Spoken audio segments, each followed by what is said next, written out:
សូមការអរគុណចំពោះដែលវិជាលោកបានខំសកម្មប្រហែលថ្ងៃនេះលោកដើរពិនិត្យព្រំដែនហើយបានពង្រឹងកម្លាំងប្រដាប់អាវុធនៅតំបន់នេះអរគុណចំពោះលោកជំទាវដែលបានខិតខំដើម្បីពិនិត្យតាមបន្តព្រំដែនដើម្បីធ្វើយ៉ាងម៉េចការពារពលរដ្ឋភាពទឹកដីនេះជាចំណុចសំខាន់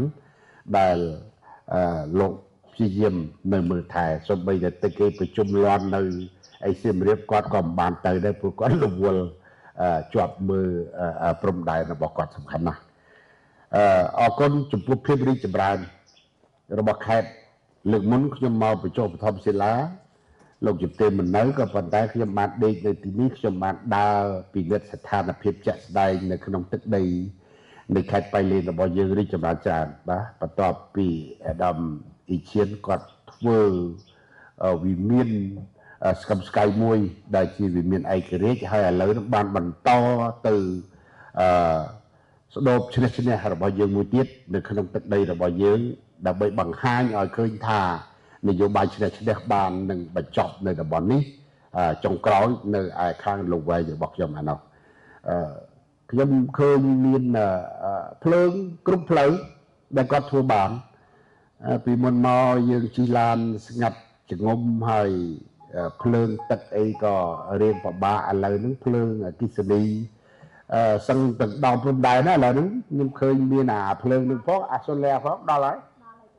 ដល់ព្រំដែនបាត់ហើយបាទនេះគឺជាចំណុចល្អមួយដែលលោកបានដោះស្រាយបង្គោលភ្លើងម្នាក់ស្មើទៅនឹងប្រជាការពារម្នាក់បង្គោលភ្លើងម្នាក់ស្មើទៅនឹងកម្លាំងសន្តិសុខម្នាក់ដែលធ្វើឲ្យប្រជាជនមិនព្រួយបារម្ភហើយមិនខ្លាចរឯងហើយអ្នកធ្វើដំណើរក៏សប្បាយចិត្ត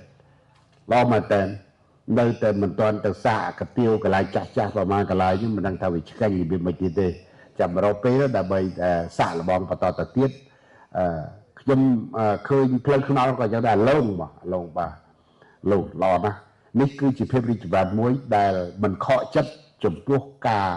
ប្រកួតភារកិច្ចរបស់រាជរដ្ឋាភិបាលក៏ដូចជាប្រកួតភារកិច្ចរបស់គណៈបកជូនក្នុងឋានៈគាត់ជាប្រធានគណៈបកខេត្តហើយក៏ជាប្រធានខេត្តលោកបានខិតខំពុះពៀដើម្បីបម្រើប្រជាជនដោយអត់មានលក្ខខណ្ឌនេះជាចំណុចមួយល្អ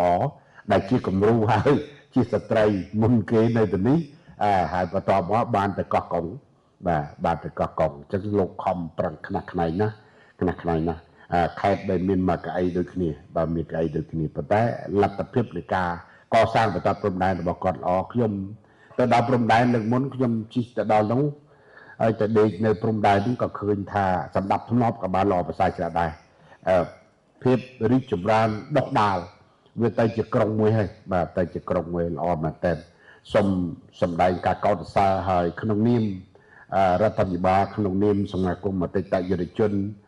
ក្នុងនាមសម្ដេចតេជោសូមសម្ដែងការគោរពហើយអរគុណចំពោះការគ្រប់គ្រងដឹកនាំរបស់ថ្នាក់ដឹកនាំគ្រប់ថ្នាក់ដែលធ្វើឲ្យខេត្តរីកចម្រើនហើយនឹងជួយមើលថែទាំអតីតយុវជនរបស់យើងខ្ញុំបានល្អប្រសើរសូមជូនពរឲ្យបន្តជោគជ័យតទៅទៀតបាទ